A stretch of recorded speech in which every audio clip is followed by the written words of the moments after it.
جمال الوجود بذكر الإله وتصفو الحياة بنور هداه. Assalamualaikum warahmatullahi wabarakatuh, sahabat Glora.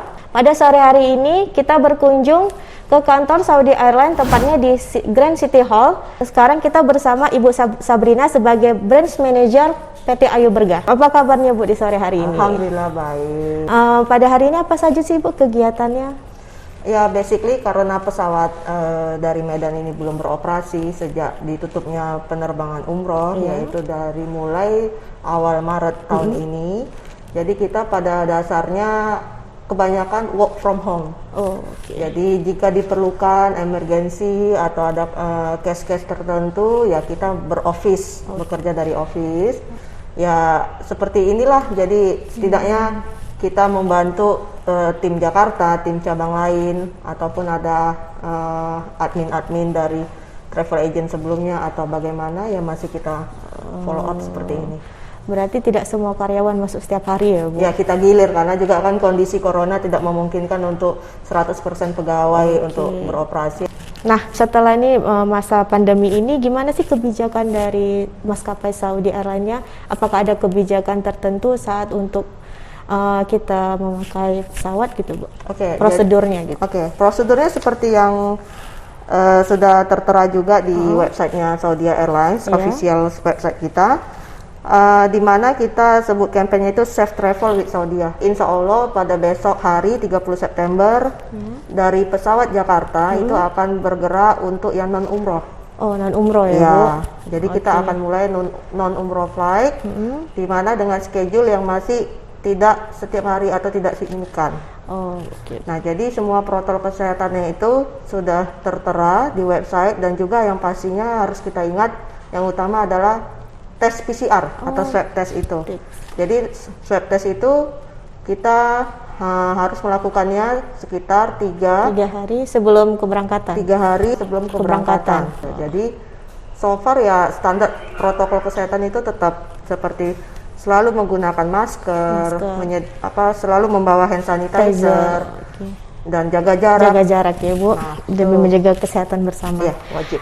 Nah itu kan Bu, tadi tes PCR-nya itu untuk misalnya keberangkatan dari Jakarta untuk ke Arab Saudi, ke Saudi Arabianya.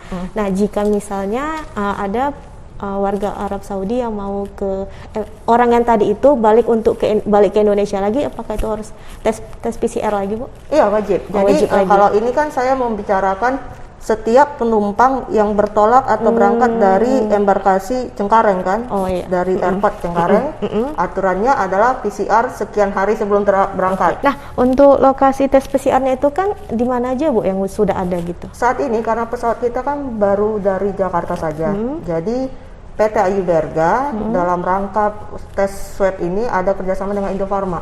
Indofarma. Nah, Indofarma itu memberikan fasilitas drive-thru, jadi kita tidak usah turun. Jadi dari kendaraan, yaitu ya kalau lebih nyaman ya kendaraan mobil ya. Iya Bu, benar. Jadi terhindar dari pencemaran corona atau sebagainya. Ya, dia ada dua lokasi di Jakarta Kalimalang dan di Halim Perdana Kusuma. Nah ini kan berarti ini intinya masih ada di Jakarta aja kan Bu. Apa untuk kedepannya apa kemungkinan nanti untuk dibuka di provinsi lainnya Bu? Secara logika dan secara efektivitas ya harus ya. Apalagi misalnya kalau udah buka pesawat dari cabang lain, dari Medan atau Surabaya, kan sangat tidak memungkinkan calon penumpang untuk datang ke Jakarta hanya untuk swab test, nanti balik lagi. Gitu. Sedangkan kita tahu corona bisa tercemar di mana aja, nanti bisa tercemar lagi ya. Jadi kedepannya saya yakin akan ada lab yang ditunjuk di Medan atau mungkin cabang Indofarma yang di Medan. Pasti akan ada untuk memudahkan dua belah pihak kan, penyedia jasa airlines dan juga pengguna penumpang. Berarti untuk estimasi waktunya itu kapan ada kita belum tahu lah ya Bu. Kalau udah pesawat ancang-ancang akan buka, pasti akan ada prosedur lanjutannya ya kan. Pasti sekitar ya paling mepet 1 bulan sebelum terbang. Jadi ya penumpang pasti akan diedukasi bagaimana cara-cara. Nah itu kan berarti tadi untuk penerbangan non umroh sudah bisa ya kan Bu, tapi hanya melalui Jakarta. Ya. Nah untuk penerbangan untuk umrohnya sendiri, apakah sudah ada info terbarunya Bu? Kapan bisa dilaksanakan? Sampai saat ini, umroh itu sebenarnya kan sudah buka untuk yang domestiknya dia dulu. Iya. Yang bertahap, itu kan tidak bisa 100% ya. Iya. Jadi ya 30%, 75% dan 100% nantinya untuk internasional jamaah. Oke. Nah, jadi untuk mencapai ke pembukaan internasional umroh itu estimasinya sih memang Januari. Estimasi punya estimasi, tapi semua itu tetap kembali lagi dengan pergerakan corona ini. Iya. Ya sampai saat ini kan belum ada vaksin yang dirilis ya, untuk belum ada memang ya negara manapun belum ada. Jadi mungkin kepastiannya itu akan ya sekitar setelah vaksin ditemukan kali ya. Jadi ya tapi saya sih berharap secepat mungkin. Gitu. Berarti itu pun awal tahun pun kita belum pasti juga ya kan Bu, ada keberangkatan. Ada gambaran info-infonya Januari. Iya. Jadi kan 1 bulan sebelum sekitar Desemberan kita kan bisa prediksikan lagi apakah Januari bisa atau tidaknya. Nah, dan itu juga berpengaruh pada kondisi corona di Indonesia sendiri. Itu pasti akan menjadi barometernya. Berarti Bu nanti ini untuk pembukaan umrohnya berarti untuk semua negara yang ada di dunia lah ya Bu, untuk dibuka. So far sih nggak ada limitasi. Nggak ada limitasi. Cuman mungkin dia melimit misalnya dari Indonesia sekian persen saja. Gitu. Itu mungkin ya. Berarti pakai kuota ya Bu? Prediksi saya ya dari pergerakan dunia. Jadi seperti kuota lah ya kita bilang. Kuota. Jadi dijatahin. Tapi so far dia tidak ada memblok Indonesia tidak boleh, Amerika nggak boleh. So far dia belum mengeluarkan statement seperti itu. Jadi kita bisa berangkatkan per kuota aja lah seperti kayak haji gitu. Untuk di dalam pesawatnya itu kan juga ada pembatasan penumpang. Iya, pasti. Itu sudah standar ya penerbangan ya semenjak corona ini muncul.